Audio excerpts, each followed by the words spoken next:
আচ্ছা, একটা শব্দকে পুরোপুরি জানা বলতে ঠিক কী বোঝায়? শুধু তার মানেটা জেনে নেওয়া, নাকি এর পেছনে আরও অনেক কিছু আছে? চলুন আজ অ্যাক্সেলারেট শব্দটাকেই ব্যবচ্ছেদ করে দেখা যাক, এর ভেতরের পুরো দুনিয়াটা ঘুরে আসি। সত্যিই তো, একটা শব্দকে আমরা কতটুকু চিনি? শুধু তো অর্থ জানলেই হয় না, তাই না? এর ঠিকঠাক উচ্চারণ, অন্য শব্দের সাথে এর কী সম্পর্ক, আর সবচেয়ে বড় কথা, এটাকে মনে রাখার সহজ উপায়টা কি, এই সব কিছু মিলিয়েই কিন্তু একটা শব্দের আসল পরিচয়। তো আজকে আমাদের ফোকাসে থাকছে একটাই শব্দ, অ্যাক্সেলারেট। আর এই একটা শব্দকে কেন্দ্র করেই আমরা দেখব কিভাবে একটা নতুন শব্দকে পুরোপুরি নিজের করে নেওয়া যায়। যে কোনো শব্দ শেখার একদম প্রথম ধাপটা কি? অবশ্যই তার সঠিক উচ্চারণটা জানা। তো চলুন আমাদের এই যাত্রাও শুরু হোক অ্যাক্সেলারেট শব্দটার ধ্বনি দিয়ে। তো শব্দটা হলো অ্যাক্সেলারেট। এর উচ্চারণটা একটু খেয়াল করে শুনতে হবে। অ্যাক্সেলারেট। আমি আবার বলছি, অ্যাক্সেলারেট। আরেকবার, অ্যাক্সেলারেট। উচ্চারণটা আরও সহজ হয়ে যাবে যদি আমরা শব্দটাকে এভাবে ছন্দের মতো করে ভাঙি। অ্যাক্সেলারেট। খেয়াল করেছেন মাঝখানের সিএল, এই অংশটায় একটু জোর পড়ছে। এই ছোট ব্যাপারটা মাথায় রাখলেই কিন্তু উচ্চারণটা একদম পারফেক্ট হবে। আচ্ছা, উচ্চারণ তো না হয় শেখা হলো, কিন্তু এই শব্দটা দিয়ে আসলে বোঝাইটা কি, এর আসল মানেটা কি? চলুন এবার সেই গভীরে ঢোকা যাক।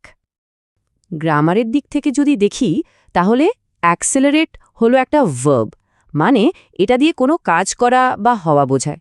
খুবই সিম্পল। আর এর একদম কোর মিনিং বা মূল অর্থটা হলো কোনো কিছুর গতি, হার বা পরিমাণ বাড়িয়ে দেওয়া। সোজা কথায় কোনো কিছুকে আরও ফাস্ট করে তোলা।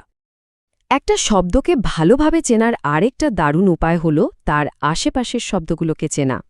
মানে কোন শব্দগুলো এর বন্ধু আর কোনগুলো শত্রু। চলুন অ্যাক্সেলারেটের ক্ষেত্রেও ব্যাপারটা দেখে নিই। এর সমার্থক শব্দ বা সিনোনিমস কি হতে পারে? যেমন ধরুন স্পিড আপ, হেইসেন, কুইকেন। সবগুলোর মানে কিন্তু প্রায় একই, গতি বাড়িয়ে দেওয়া। আর উল্টো দিকে এর অ্যান্টোনিমস বা বিপরীত শব্দগুলো হল স্লো ডাউন, হিন্ডার, ডিসেলারেট, মানে গতি কমানো বা কোনো কিছুতে বাধা দেওয়া। বেশ, তো থিওরি তো অনেক হলো। এবার চলুন একদম রিয়েল লাইফে দেখি, মানে আমরা কথা বলার সময় বা লেখার সময় এই শব্দটাকে কিভাবে ব্যবহার করতে পারি। দেখুন, অ্যাক্সেলারেট শব্দটা কিন্তু সাধারণত একা একা ব্যবহার হয় না। এর কিছু পার্টনার আছে যাদের সাথে এটা প্রায় জুড়ে যায়। যেমন আমরা বলি অ্যাক্সেলারেট গ্রোথ, মানে প্রবৃদ্ধি বাড়ানো, বা অ্যাক্সেলারেট দ্য প্রসেস, মানে কোনো প্রক্রিয়াকে দ্রুত করা। আবার অ্যাক্সেলারেট চেঞ্জও বলা হয়, মানে পরিবর্তনকে আরও গতি দেওয়া। একটা উদাহরণ দেখা যাক। The government plans two accelerate the pace of economic reform. এর মানে হল সরকার অর্থনৈতিক সংস্কারের গতি আরও বাড়াতে চাইছে। এখানে দেখুন, শব্দটা কিন্তু একটা বেশ বড়সড় পলিসি লেভেলের ব্যাপার বোঝাতে ব্যবহার হচ্ছে। এবার চলুন সায়েন্সের দিকে যাই। Sunlight and moisture accelerate the decomposition of organic matter. মানে রোদ আর ভেজা ভাব থাকলে যে কোনো জৈব জিনিস আরও তাড়াতাড়ি পচে যায়। এখানেও কিন্তু দ্রুত করা অর্থেই ব্যবহার হলো। আরেকটা খুব কমন উদাহরণ যেটা আমরা সবাই রিলেট করতে পারব, he decided to accelerate his car to overtake the truck. মানে ট্রাকটাকে ওভারটেক করার জন্য সে গাড়ির স্পিড বাড়ালো। এখানে কিন্তু শব্দটার ব্যবহার একদম সরাসরি, মানে আক্ষরিক অর্থে গতি বাড়ানো। এখনকার দিনে প্রযুক্তির সাথে এর ব্যবহার তো অহরহ। যেমন new technology has accelerated the spread of information. মানে নতুন প্রযুক্তি আসার ফলে তথ্য ছড়ানোর গতি সাংঘাতিকভাবে বেড়ে গেছে। এখানে কিন্তু গতিটা কোনো ফিজিক্যাল স্পিড নয়, তাই না?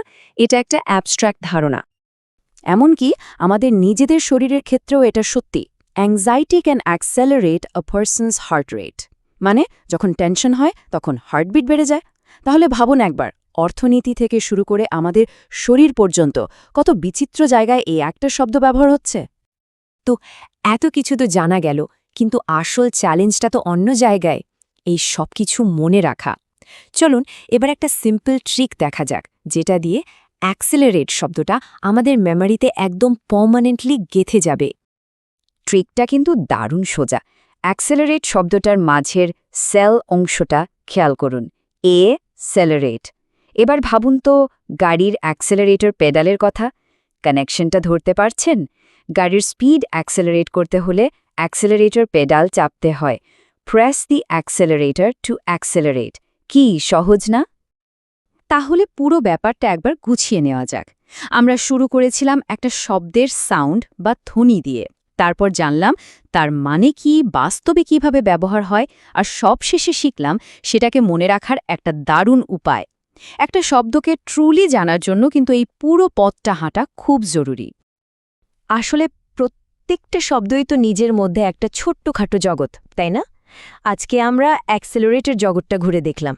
এখন ভাবার বিষয় হলো এর পর কোন শব্দের মহাবিশ্বটা আবিষ্কার করা যায়, কারণ ভাষার এই বিশাল সমুদ্রে আবিষ্কার করার মতো তো কোনো কমতি নেই।